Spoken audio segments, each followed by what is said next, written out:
What's up, guys? Before the fame, before the gold records, before the controversiality that divided a nation, there was a boy born into chaos who somehow found a way to turn pain into poetry and poetry into a legacy that has outlived him by nearly 3 decades.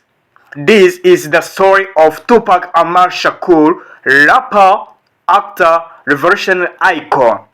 Tupac was born on June 16, 1971 in East Harlem, New York City. His mother, Afen Shakur, was prominent member of Black Panther Party, a woman of fierce intelligence and political fire. His very name, Tupac Amaru, comes from an Incan language meaning shining serpent. Even his name was Prophet. His childhood was anything but stable, but family moved constantly, living in poverty, bouncing between shelter and cramped apartments across New York and Baltimore. His father was largely absent. His stepfather was imprisoned. His mother struggled with addiction for many. The story ends in defeat for Tupac. It became fuel. At 13 years old, Tupac enrolled in Baltimore School for the Arts, where something remarkable happened. The street had raised him hard, but the stage gave him a voice. He studied acting, poetry, jazz, and ballet. He performed Shakespeare. He found his genius in the overlap between discipline and low immersion. Then came another move, this time to Marin City, California, Love Bay area community. The school were different, the street were harder, and Tupac was forced to grow up fast. In 1990s, Tupac joined the rap group Digital Underground as roadie and backup dancer, but anyone who spent 5 minutes around him know this young man was not a background material. By 1991, he released his debut solo album, Tupac Lips. Now it was low, it was political, it was unpolitical. Song like Brenda God's Baby showed the world that Tupac was not just rapping, he was reporting, he was telling the story of people nobody else was willing to tell. Then came Strictly for My Niggas in 1993, which broke into the mainstream. Critics noticed, fans observed, and Hollywood came calling. His acting career ran parallel into his music. He started in Juice in 1992, paying Lola Bishop a lot so terrifyingly convincing audience forget it was fiction. Then come Poetic Justice alongside Janet Jackson, and above the rim, the Tupac was building a dual empire on screen and on wax.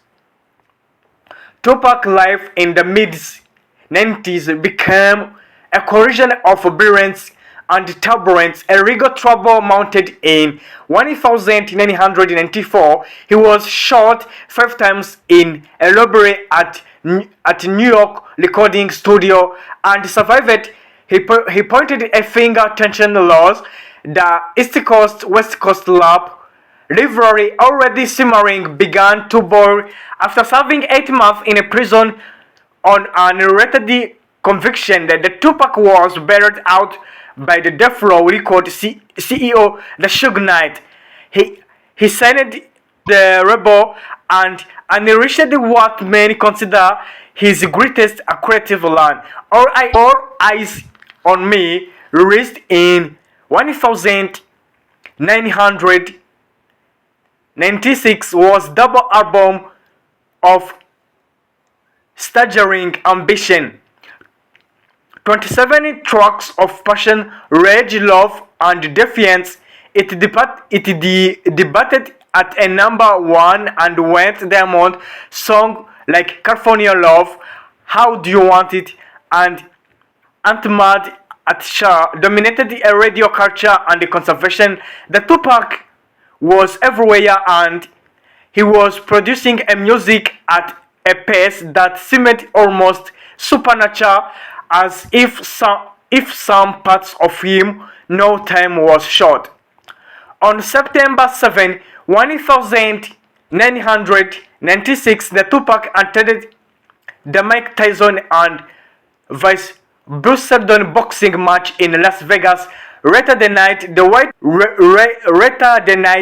a white BMW pulled alongside his vehicle and opened fire. He was hit 4 times. 6 days later, on September 13, 1996, Tupac Shakur died. He was 25 years old.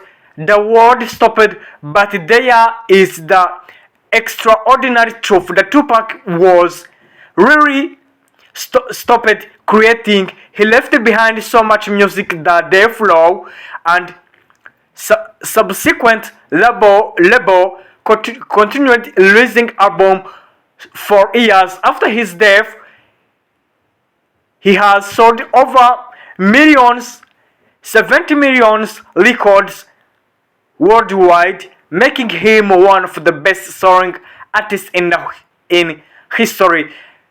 His words still echo in rivalries, classroom, and headphones today. His face remains one of the most recognizable on the planet. His question about race, poetry, justice, and what it means to survive are as urgent now as they were then. Tupac Shakur was contradiction and confirmation, proof that genius often comes packaged in struggle, and that the most powerful voice are the ones the world try hardest to silence.